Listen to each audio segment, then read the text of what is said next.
I want to welcome you to Dream Chasers Radio with me, your host, Yaya Diamond. This is the Auckland edition, and I'm so very excited to have my next guest on the show.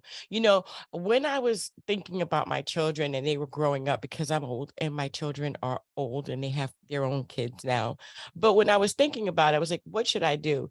Guns, violence, stabbings, all those things were going on when I was actually, and they just had started when I was getting ready to go ahead and put my children in a school. And I was like, you know what? I think I want to be a little bit more proactive and not put them in school. So I homeschooled my children. And books like this that have been written by this author are books that I've gravitated to. And not only that, nowadays, a lot of parents are actually doing a lot of extracurricular activities with their children after school to boost them because college education, go figure, a lot of people just don't want to do it. So my next guest today is an amazing author, and she's all about children. Oh my gosh, we have Joann Falciani on the show today. She's an author, and she's written a book, and I want to tell you guys, it says A Parent's Guide for Educational Success for Their Children. And I want to welcome her to the show. Thank you so much for being here. Thank you for having me.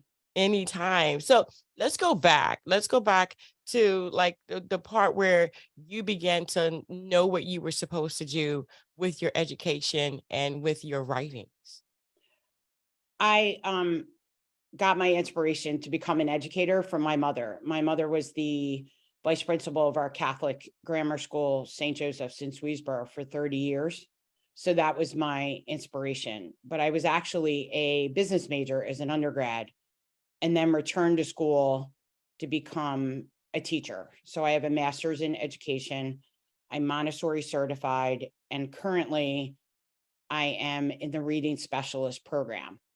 But the way this book came to be is I was trying to get a message out there. So I started a blog just on Facebook, and I wrote several articles that are included in the book. And the first one was choosing the right school. I think it's really key. My background, primarily in education, has been with preschool and kindergarten. So I counseled several parents on how to choose the right school, starting with childcare and elementary. So that's how the first part of the book came to be. And then there's several things that come with that, with choosing the right school and honoring traditions and how to handle when parents get divorced. And so I was giving that advice every day. So I decided to put it together and see what happens. Yeah, definitely. I want to go back to choosing the right school. You know, what about parents who live in a district where their school is just the one school? Is there other options, or are there other options for them besides the public school that's in their district? Yes, particularly in my area. I live in Pennsylvania. I always say parents have too many choices, which is a good problem. So they have Catholic schools if you're religious affiliated. They have independent schools. But prior to elementary schools, there are a number of very good preschools and childcare centers. For instance, I worked for several years for Chesterbrook Academy. Chesterbrook Academy offers a very academic program, but they also have summer camp and they're open 7 to 6. So you have to decide as a parent what you're looking for. If you don't need all those hours, then there's several preschools, but you also have to make sure that those preschools are following, and the childcare centers are following the state guidelines with ratios and degreed teachers and staff and curriculum. So those are things that parents look for when they're coming to your school and on a tour. Right. So those are the questions you answer all the time. And they're also very concerned about staff turnover. If you have a lot of staff turnover, that's a big red flag. And in the childcare industry, that can be a challenge because, as we know, in childcare centers, staff don't get paid a whole lot. So that's a challenge to find quality teachers that are willing to work for the salaries that childcare offers, because most childcare centers are for profit. Yeah. Yeah, that's a hard thing. That's a really hard thing. Back in the day, we had teachers that actually literally loved to do it. Now it's like you said, it's really hard to find that teacher that is good, that's willing to work for the money that they're offering. Because we have great teachers still. We have amazing teachers. They're just not going to be subject to making $18,000 a year. I mean, you can go to McDonald's and make way more. So it is what it is. I And understand. you try to offer for the people with children, you try Mhm. to offer a childcare discount, which can be an incentive for them to work there because the advantage is your children are coming to work with you, which is Right. huge. Mhm. Oh, yeah. And then if you really do believe in the actual curriculum, and when you go there, the children are actually getting the optimal education that you would want your child to get. There are charter schools too for people who don't have the money with the vouchers. Am I correct? Is that still going on? Yes, I actually for 2 years worked for a charter school that pulled from a school district that didn't have a lot of resources. So the charter schools can be an excellent option because they have outstanding curriculum and they also offer meals, 2 meals a day for their children.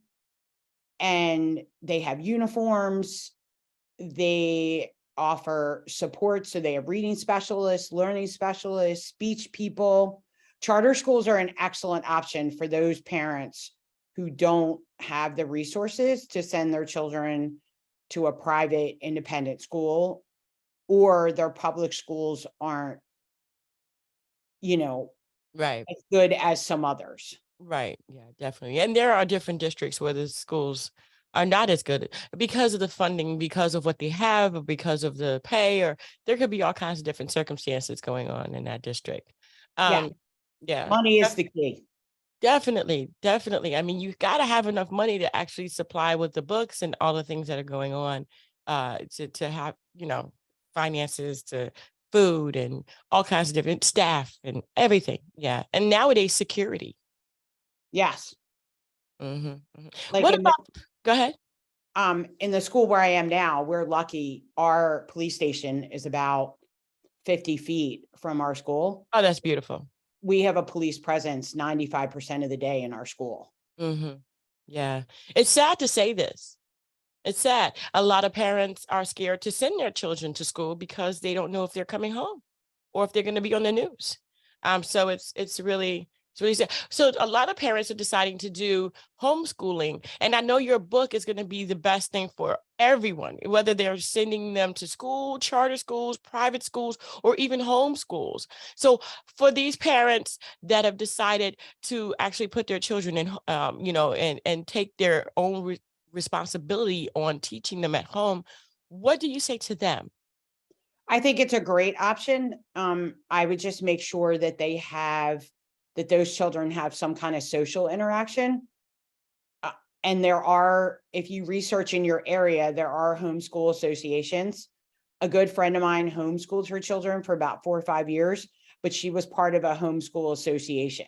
So they actually went to a building with other teachers. And there's also a lot of guidelines. My understanding is you have to submit what you're going to teach to the Department of Education. But this book could also be helpful on how to handle holidays, how to handle if you have divorced children. Mm, Um, that can be a challenge. The biggest thing for parents who are divorced is they can work together right. for the best interest of their children. Like their children should always come first. Yeah. And this is educational success. So educational success on what? Public schools, charter schools, private schools, even homeschool. This is educational success on a very broad area, which is great, which is wonderful. So, I mean, writing this book, and then after you finished, when you went back and you read it, or when you went back over it, how did it make you feel as an educator, to make sure that you've put everything that you could into this book? It made me feel proud that I was going to be helping parents navigate this educational success for their children, especially for first time parents. It can be a Mhm. very daunting experience. How to choose the right school. What do they do about holidays? What do they do about traditions? How do they handle progress reports? How are they, I always say with parents in schools, it has to be a partnership. You can't expect the school to do it all, and we as educators can't expect home to do it all. But Mhm. if we work together as a community, that's when our children thrive. Right. What is your passion when it comes to the children and the education of the children today? What is your passion? My passion is twofold. One, I love teaching reading. I think once you give children the power to read, it opens up a whole new world. To quote one of the parents who sent me an email at the end of the year, I also make my students personally responsible for their things. It is not your mom's homework folder. So when you tell me your mom forgot it, it's not her folder.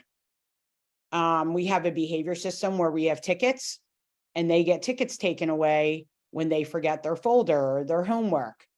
On the flip side, when they help a friend, when they are kind to someone, they'll get a ticket. We had a theme this year. We were all bucket fillers. So we read the book, Have You Filled Your Bucket Today? And they earned tickets. But you have to make children rise to the occasion, and they will. Mhm.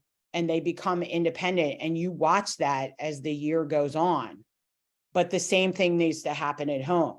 Everything can't be done for them at home. Yeah. It's their responsibility to pack their backpack for the next day. Yeah. Yeah, definitely. I agree with you. I agree with you. I was talking to one of my interviewers, or interviewees, or whatever you want to call it, and we were talking about children that learn pretty fast and then they become the class clown, or they talk, or they're not cooperative because they finish their work faster than all the other children. What kind of success can we do for those children who learn pretty fast and they're just bored out of their minds for the next, I don't know, 45 minutes? Today in education, you call that differentiated instruction. Mm. And my class this year made me Wait, think of what was that called again? differentiated instruction. So Okay. you take the children who are above grade level, on grade level, and your struggling students, and you plan activities in a universal lesson plan, which means you identify the barriers before you start planning. So for those children, you may have a longer chapter book in reading, or you may have more critical thinking in math. For your on grade levels, you would do the curriculum, and for your struggling students, you're reinforcing. So you may go back and say, let's talk about the story again. What is the character? What is the setting? What is the plot? How do Right. we sound out these words? In education right now, we're all back to the science of reading and not whole language. So we're concentrating on individual sounds and Phonics? right. Right. Oh. Yeah. And there's also another component of phonics about it's called phonemic awareness, where you can do it in the dark and you do it auditorially. Mm. So you can say to them the word cat and then say, now I'm going to substitute the for an What's my new word? My new word is cut.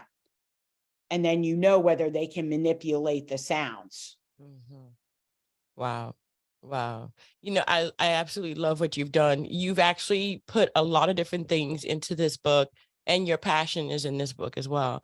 But the success of the children are the utmost important. I'm just saying, especially since they're so gullible, so movable and so pliable at that young age. All the way up to, I think if they said 7 or 8 years old, they're just learning everything all at once. What kind of advice do you give to parents when they're thinking about putting their children into school, or homeschooling, or private school, or charter? And I mean, those first time parents, those kids are spanking new, they're brilliant. They're like diamonds. And then, your second kid, you're like, ah. For those first time parents, I would say definitely do your research. Um, if you're going the independent school route, you want to make sure you have a balance between them developing the whole child and not just the academics. What kind of community service projects are they doing? What kind of independence are they fostering? I mean, utmost is the academics and the curriculum, but you're also developing that whole other side of the child. Mm, mm, And so you can look at that. And then I would also have a visiting day for your student. I think that's for your child. I think that's critical to have your child. And most schools do that after the application process. Mhm. They have children come back and spend the day. So your child gets a feel for where they're going to go to school every day. Right. And if they're babies and you're looking at childcare centers, or as they get a little older, preschools, you may, just stop in and say, can I get some information? Can I see your infant room? Right. Especially in childcare, you want those parents to feel comfortable about dropping their children off, because those children are there no less than 7, 8 hours a day. Wow. So you want to make sure your school gives you a report every day. In the infant room, you want when they ate, when they slept, what they ate. As they get older, you want activities. A teacher should never say to a parent, your child's day was fine, because fine doesn't tell you anything. It doesn't. And my teachers, when I was a preschool principal, my teachers were not allowed to use the word fine. Yeah, no, I want details as a Right. parent, especially, you've seen these crazy videos of the babysitter and the school and the preschool, and then locking the kid up and the kid's dead. I mean, there's all kinds of different things you have to be careful. I do think that I would want to walk through every school. It doesn't matter whether it's public or private or whatever the case may be.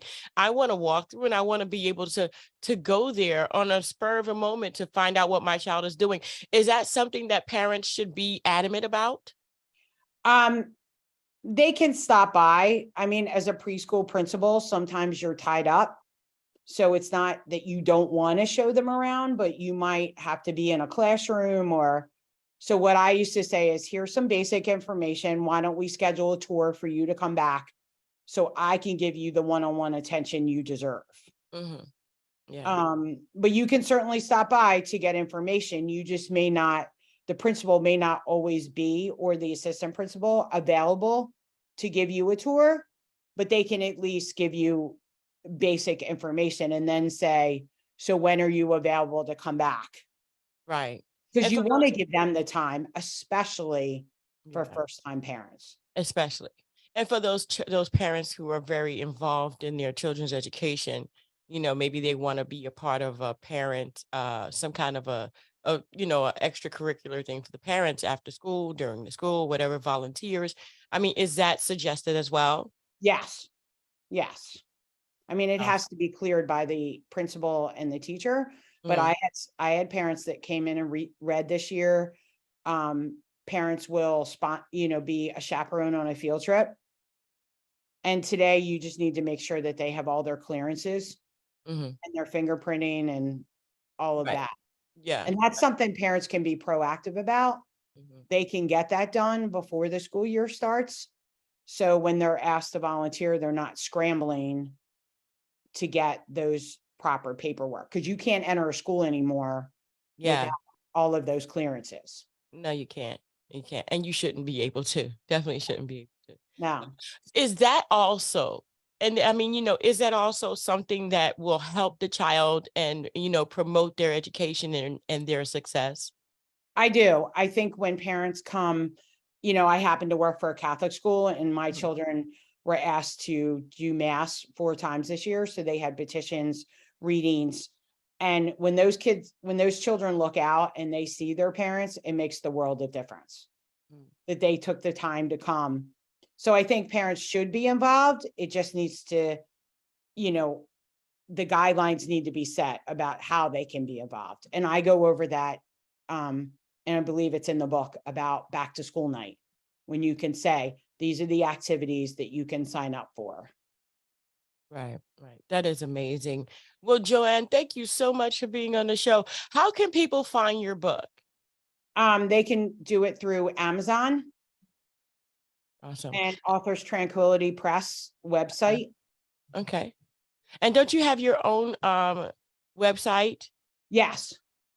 Okay, yeah, yeah, definitely. So I'll put all of that information in the description box below, so that way it'll be easy for people to find it. I think that this is going to be something that a lot of parents need to be involved in, especially since now children are deciding after high school to either go to trade or just start their own business. I mean, this is going to be the success and the foundation by which they can decide what they want to do, and if they do need additional education. So I think that this is very crucial. Thank you.